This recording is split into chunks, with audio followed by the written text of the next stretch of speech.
MP ಮತ್ತು MLA ವಿಶೇಷ ನ್ಯಾಯಾಲಯ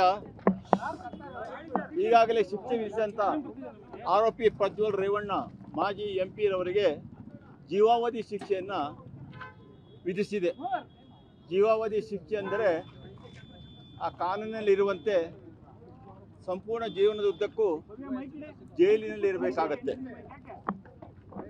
ಮತ್ತು ಅದಲ್ಲದೆ ನಾವು ಏನು ಪ್ರಾಸಿಕ್ಯೂಷನ್ ಪರವಾಗಿ ಯಾವ್ಯಾವ ಕಲಂಗಳನ್ನು ಅನ್ವಯಿಸಿದೆಯೋ ಆ ಕಲಂಗಳಲ್ಲಿಯೂ ಸಹ ಪ್ರತ್ಯೇಕ ಶಿಕ್ಷೆಗಳನ್ನು ವಿಧಿಸಿದೆ. ಅಲ್ಲದೆ ಪ್ರತ್ಯೇಕ ದಂಡವನ್ನು ಸಹ ವಿಧಿಸಿದೆ.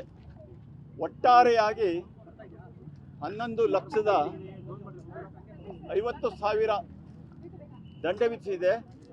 ಅದರಲ್ಲಿ ನಮ್ಮ ಸರ್ಕಾರದ ಪರ ನಾನು ಮತ್ತು ನಮ್ಮ ಸ್ನೇಹಿತರಾದಂಥ ಜಗದೀಶ್ರವರು ವಾದ ಮಂಡಿಸಿದಂತೆ ಬಹುಮುಖ್ಯ ಪಾಲು ಅಂದರೆ 11,25,000 ಸಂತ್ರಸ್ತೆಗೆ ಕೊಡಬೇಕು ಅಂತ ನ್ಯಾಯಾಲಯ ಘೋಷಿಸಿದೆ.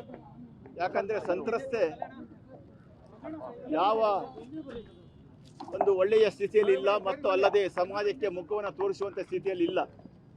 ದುಡಿಲಿಕ್ಕೆ ಹೋಗ್ಲಿಕ್ಕೂ ಸಹ ಕಷ್ಟ. ಇವೆಲ್ಲವನ್ನು ಪರಿಗಣಿಸಿ ಮತ್ತು ಮೇಲಾಗಿ ಆರೋಪಿ ಸಂಸತ್ ಸದಸ್ಯನಾಗಿದ್ದರಿಂದ ಅವರ ಸಂಸತ್ ಸದಸ್ಯದ ಅವಧಿಯಲ್ಲಿ ಈ ಅತ್ಯಾಚಾರವನ್ನು ಎಸಗಿದ್ರಿಂದ ಗಂಭೀರವಾಗಿ ಪರಿಗಣಿಸಿ ಒಂದು ವಿಶೇಷವಾದ ಒಂದು ಗರಿಷ್ಠ ಪ್ರಮಾಣದ ಶಿಕ್ಷೆಯನ್ನು ಮಾನ್ಯ ನ್ಯಾಯಾಲಯ ವಿಧಿಸುವುದರ ಮೂಲಕ ಕಾನೂನು ಮಾಡುವವರಿಗೆ ಒಂದು ಕಠಿಣ ಸಂದೇಶವನ್ನು ರವಾನಿಸಿದೆ.